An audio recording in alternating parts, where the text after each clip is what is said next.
In this guide, I'm going to show you how you can download apps on a MacBook Pro 2012. Before we do get into this guide, make sure to like the video and subscribe to the channel with all notifications on. It really does help the channel and lets us know that you want more content like this. We'd greatly appreciate it. And if at any point throughout this guide you did have any questions, just ask them down in the comment section below and we can help you out further. I'm going to be doing my best to reply to every single comment down there. Now, once you are on your Mac, the first thing that you're going to want to do is find the App Store. If it's on your dock like mine is, you could simply go ahead and open it up. If it's not there though, click the applications and look for the App Store, or just press Command and then space just like so and type in App Store just like so, hit enter, and it's going to open up. Any of these options are going to open up for you. But once you are on the MacBook App Store just like so, what you're going to want to go ahead and do is make sure that's linked to your Apple ID. It should already be. As you can see, mine is linked down here. If it's not, sign in when prompted and you'll be good to go. And from here, you can browse through all the available apps. There's going to be this Discover page right here, which is going to have a bunch of apps on here. If you're looking for something specific, you can go ahead and search for it.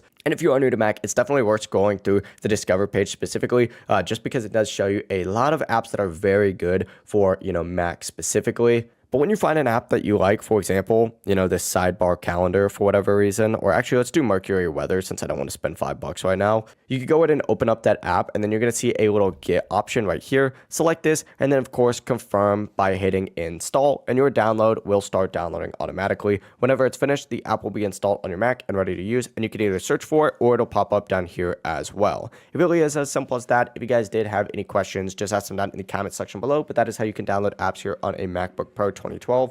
If this guide did help you out, make sure to like the video and subscribe to the channel with all notifications on. It really does help the channel and lets us know that you want more content like this. We'd greatly appreciate it. Have a great rest of your day though. Peace.